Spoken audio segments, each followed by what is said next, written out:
When we hear the name Joseph Stalin, it carries a weight unlike almost any other figure of the 20th century. To some, he was the man who transformed a backward agrarian empire into an industrial superpower, the leader who stood firm against Nazi Germany and guided the Soviet Union to victory in World War II. But beneath the statues, the parades, and the propaganda, there lurked something far more sinister. Stalin was not simply a politician or a military strategist. He was a man consumed by paranoia, a leader who ruled not with hope, but with fear, terror, and rivers of blood. His story is not one of glory. It is one of nightmares. The tale of how a single man's lust for power could lead to the suffering and death of tens of millions. This is not an easy journey. This is the darkest side of Joseph Stalin. Andrei, the making of a dictator, a troubled beginning. Joseph Vissarionovich Jugashvili was born in 1878 in Gori, a small town in Georgia. His father, Vissarion, was a shoemaker and a drunk who frequently beat him. His mother, Katevin, was a devoutly religious washerwoman who dreamed her son would become a priest. Young Joseph's childhood was marked by hardship. He contracted smallpox, leaving scars on his face. A childhood accident left his left arm permanently deformed. He was bullied for his appearance and size, and his father's abuse filled him with anger and resentment. But behind the bruises and scars was something more dangerous, an unyielding willpower. Even as a child, Joseph craved respect and control. From priesthood to revolution. At 16, Joseph entered a seminary to study for the priesthood. But the boy who was supposed to serve God soon rejected religion entirely. He found new faith in the works of Marx and Lenin. Expelled for his radical activities, Joseph turned to revolution. He took the name Stalin, derived from the Russian word for steel. And steel was exactly what he intended to become: unbreakable, cold, and merciless. As a revolutionary, Stalin was not known for his speeches or his ideas. He was known for his brutality. He robbed banks, organized strikes, and orchestrated assassinations. While others preached ideology, Stalin shed blood. Second rise to power, the opportunist. When Vladimir Lenin died in 1924, a power struggle erupted within the Communist Party. Trotsky, the brilliant orator and commander of the Red Army, seemed the natural successor. But Stalin had something Trotsky lacked: patience, cunning, and the willingness to eliminate anyone in his path. He positioned himself as a humble servant of Lenin's legacy, while secretly building alliances and undermining rivals.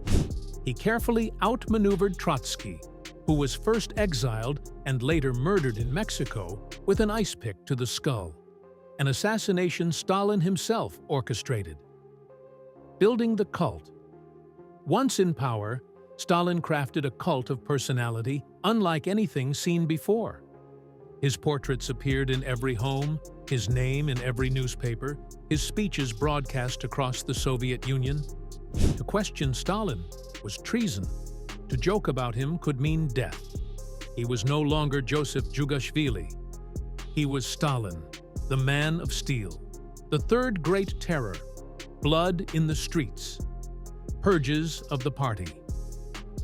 From 1936 to 1938, Stalin unleashed the Great Purge, a campaign of political repression so vast it shocked even his closest allies. Stalin feared betrayal at every corner. Party members who had stood beside Lenin were arrested, tortured, and forced to confess to crimes they never committed. They were accused of being spies, traitors, or saboteurs. Their confessions were broadcast in show trials, and their deaths were celebrated as victories for socialism. The secret police. The NKVD, Stalin's secret police, carried out his orders with terrifying efficiency. They worked in silence, striking at night. A knock on the door at midnight was a death sentence. Families would watch in silence as fathers, mothers, or children were dragged away, never to be seen again. In many cases, neighbors denounced neighbors, children denounced parents. Loyalty to Stalin meant betraying everyone else. Statistics of horror historians estimate that at least 700,000 people were executed during Stalin's Great Purge of the late 1930s. Yet the true scale of suffering goes far beyond these numbers. Millions more were arrested, interrogated, and condemned to labor camps under false charges of counter-revolutionary activity. Families were torn apart overnight, children left parentless, wives branded as enemies' wives, and entire villages stripped of their leaders. The fear was not limited to the accused. It spread like poison through society. Neighbors stopped speaking to each other, friends avoided eye contact, and even family members hesitated to trust their own blood, fearing that a single careless word could lead to denunciation. The state turned suspicion into a weapon, and paranoia became a way of life. These statistics are not just numbers. The Holodomor, famine as a weapon, the War Against the Peasants. In the early 1930s, Stalin launched forced collectivization of agriculture. He ordered peasants to give up their land and livestock to state-run collective farms. Those who resisted were labeled kulaks, enemies of the people. The starving fields of Ukraine nowhere was the suffering worse than in Ukraine. Stalin's policies turned fertile farmland into a graveyard. Grain was seized from starving peasants and exported abroad. Armed soldiers surrounded villages, preventing escape. People ate grass, leaves, and bark. Some ate their pets. Others, in the most desperate cases, turned to cannibalism. The numbers, the famine, known as the Holodomor, claimed between 3 and 7 million lives. Entire villages vanished.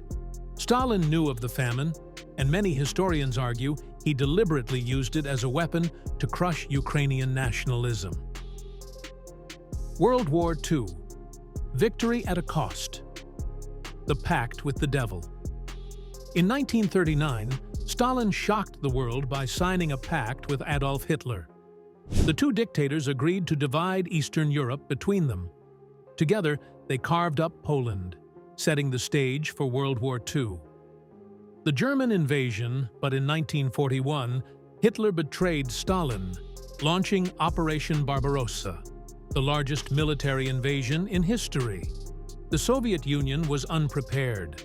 Stalin's purges had gutted the army, leaving it leaderless. Within months, millions of Soviet soldiers were killed or captured. Cities like Kiev and Smolensk fell. In Leningrad, a brutal siege lasted 900 days, starving civilians to death in the streets. Victory's shadow. Eventually, the tide turned. The Soviet Red Army pushed the Germans back, and by 1945, they stormed Berlin, ending the war in Europe. But the cost was unimaginable. 27 million Soviet lives lost, many of them civilians. And even in victory, Stalin's cruelty did not waver. He punished returning Soviet prisoners of war, branding them as traitors for having been captured. Many were sent straight from German camps into Soviet gulags. 7th, life under Stalin. A nation of fear for ordinary Soviets, life under Stalin was suffocating. Every conversation could be overheard. Every joke could be reported. People whispered in their homes, never sure if their neighbors, or even their children, might betray them. 8th, the final year's paranoia consumes the tyrant. As he grew older, Stalin became increasingly paranoid. He trusted no one, not even his closest allies.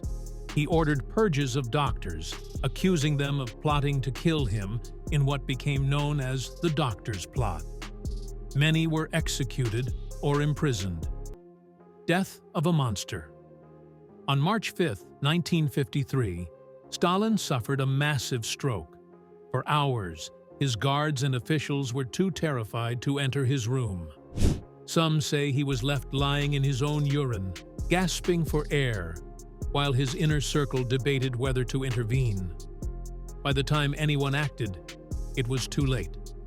Stalin was dead. For many across the Soviet Union, his death was celebrated in secret. The reign of terror was over. Ninth, legacy of blood. Stalin's reign lasted nearly 30 years. He industrialized the Soviet Union and helped defeat Nazi Germany. But the cost was staggering. Between 20 and 30 million lives lost through famine, purges, executions, and the Gulag system. Even today, Stalin's legacy divides Russia. Some see him as a strong leader who made the Soviet Union a global power. Others remember him as one of the most ruthless tyrants in human history. Conclusion. A warning from history. The story of Joseph Stalin is not just history, it is a warning. A warning of what happens when one man is given absolute power. A warning of how fear, lies, and violence can twist a nation into silence. Stalin once chillingly remarked, "A single death is a tragedy. 1,000,000 deaths is a statistic." Those words reveal the coldness at his core. And perhaps the greatest tragedy of all is that he lived and ruled by them.